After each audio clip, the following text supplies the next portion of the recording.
Charles Aruka is standing by now to take us through the sports stories for today.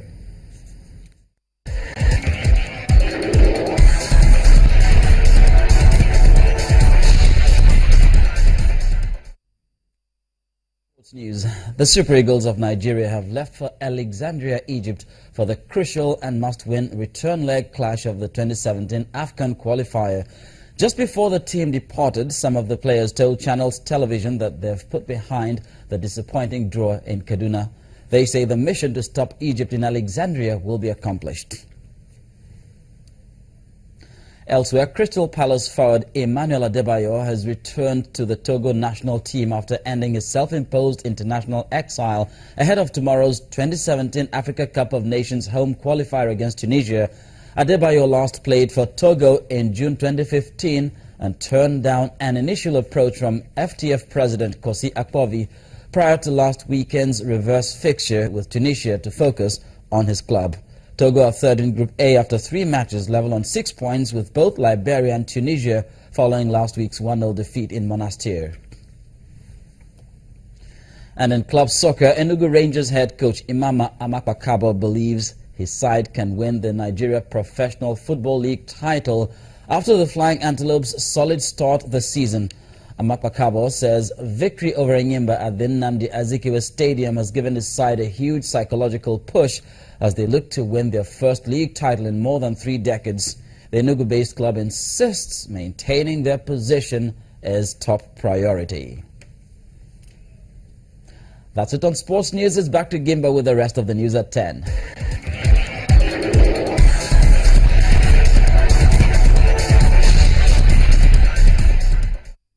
The government of Somalia has confirmed the death of over 100 fighters of Al-Shabaab during a raid by pro-government forces in northern Somalia. That's according to the regional government.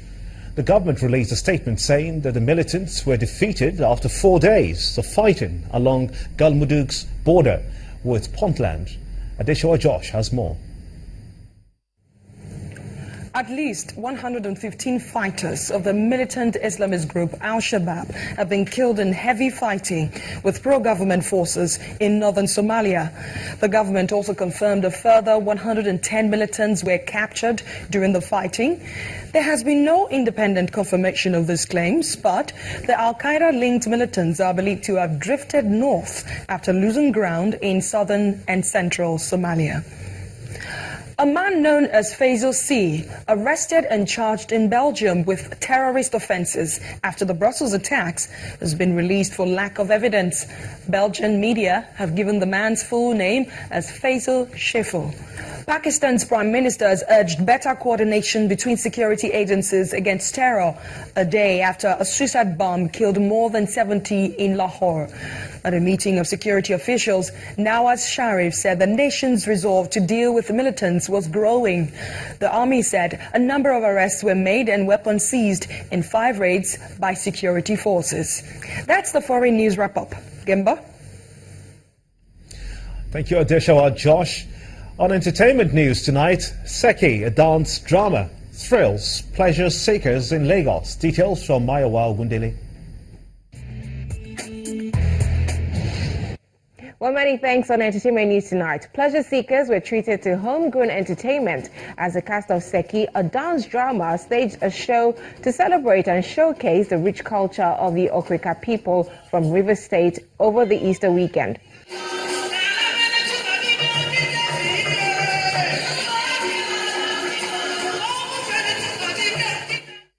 Directed by Yibo Koko and supported by Heritage Bank, Seki was well attended by celebrities, government officials, including the Minister of Information, Lai Mohammed, who all commended the performances by drummers and dancers, as well as the colorful costumes. Different segments of the production shed light on the social, cultural, economic, and religious systems of the people of Okrika. Seki dance drama, which is an official entry to the 10th anniversary of the National Black Arts Festival in Atlanta, Georgia, is now set to hit the world stage again. We tweaked it around 16 or thereabout years later to see how we can still do the same thing, but not as an entry, but as a vehicle for us to showcase how rich we are and see how possible it is to take it outside Nigeria. The whole essence is for Heritage Bank is to create the awareness. We just have to have a conversation that in us as a people of Nigeria, no matter how diverse we are, is the ability to connect within that diversity, the things that put us together, and begin to put back to us those few things that we know we can begin to recreate, which we left because of oil, and let those things begin to create job for us. Actor come movie maker, now turned lawmaker Desmond Elliott led the cast and crew of his new film Reflections to its red carpet premiere over the weekend.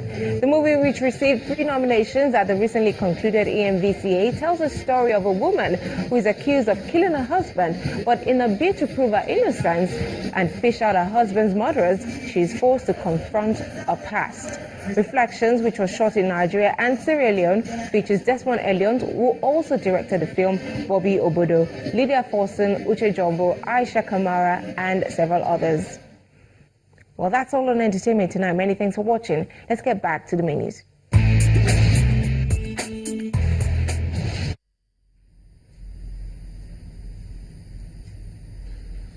Founder and former presidential candidate of Nigeria's Advanced Party, NAP, Dr. Tunji Braithwaite, has died. He was aged 82. Dr. Braithwaite is said to have died in Lagos after a brief illness. The lawyer, politician, and human rights activist was at the forefront of the struggle for Nigeria's democracy during the harsh and long years of military regimes. Relatives, friends, and associates have paid condolence visits to his family at his home in Victoria Island in Lagos. He had his law training at the Council of Legal Education in London and was later admitted into Lincoln's Inn, where he became a barrister in 1960. Channels Television does condole with its family.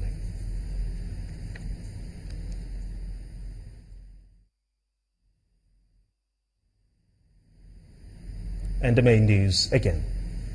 The Chief of Air Staff, Air Chief Marshal Sadiq Abubakar, today boosted the morale of the officers and men of the Air Force in Maiduguri, as he promised adequate attention will be given to their welfare.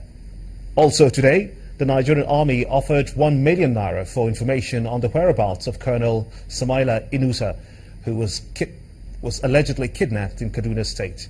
And Al-Shabaab terrorists have suffered severe losses as pro-government forces killed over 100 militants in northern Somalia.